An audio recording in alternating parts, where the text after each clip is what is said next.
Proverbe chapitre 12, verset 27. Et c'est par là que je vais commencer à aller vers la conclusion d'aujourd'hui. Je crois que par la grâce de Dieu, ça va changer votre manière de réfléchir. Proverbe 12, 27. Le paresseux ne rôtit pas son gibier, mais le précieux trésor d'un homme, c'est l'activité. Donne-moi un bon amen. La Bible déclare le paresseux. C'est qui le paresseux? Mais j'aimerais vous donner la définition biblique de la paresse. C'est que c'est Ésaü le paresseux. Le travailleur, c'est Jacob. Je vais vous l'expliquer. La Bible déclare le paresseux ne rôtit pas son gibier. J'aime la version anglaise. Elle dit ceci. The lazy man does not roast what he took in hunting. Je vais le traduire pour nous parce que je sais que je suis en Côte d'Ivoire. Je suis pas au Ghana. Littéralement, ça dit le paresseux ne rôtit pas ce qu'il a attrapé dans sa chasse. Le paresseux, ce n'est pas celui qui ne chasse pas. Le paresseux, c'est celui qui ne rôtit pas ce qu'il a attrapé dans la chasse. Il y a une nuance. Le fait de chasser, c'est pas ça qui fait de toi un travailleur. La Bible déclare, tu peux avoir chassé mais être paresseux. Parce que le paresseux, selon Proverbe 12, 27,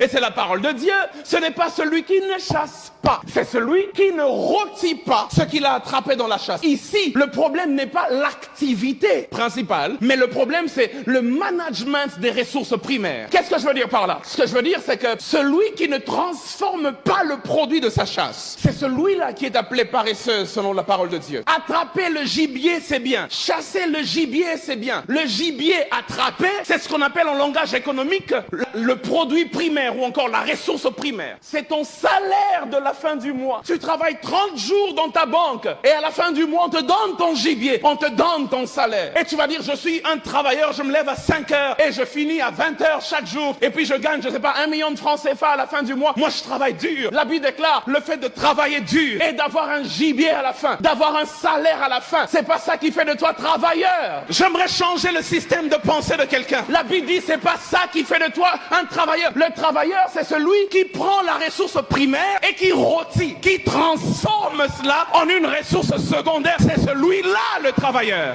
Quelqu'un est-il en train de me comprendre aujourd'hui? Rôtir le gibier, c'est transformer le produit primaire en un produit secondaire, utile et prêt à la consommation. Ne pas le faire, c'est cela que la Bible appelle la vraie paresse. Dans ce proverbe, la paresse, ce n'est pas s'asseoir et ne rien faire. Mais dans ce proverbe, la paresse, déjà s'asseoir et ne rien faire, ça c'est la vue traditionnelle de la paresse. Mais dans ce proverbe, malgré le fait de se lever et d'aller à la chasse, on peut être considéré comme paresseux. Il faut en plus de cela s'appliquer à l'activité mentale de la transformation du produit de la chasse en un produit secondaire, c'est-à-dire en un gibier rôti consommable. Donne-moi un amen de gloire, je vais t'expliquer quelque chose. Note ceci, la paresse décrite ici n'est pas une paresse physique, parce que si tu vas chasser, c'est pas une paresse physique, parce que tu es un chasseur, tu travailles dur. La paresse décrite ici, c'est une paresse mentale. Le chasseur chasse, mais celui qui est un travailleur, au-delà de chasser physiquement, il rôtit le gibier, il transforme.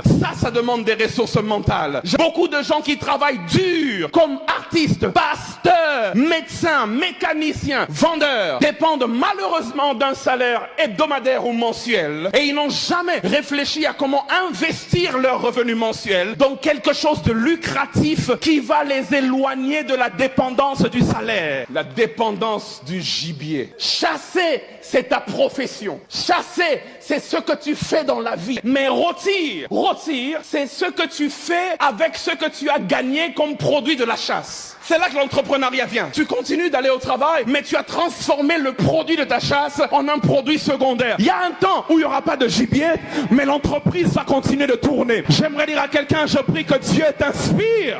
Alléluia.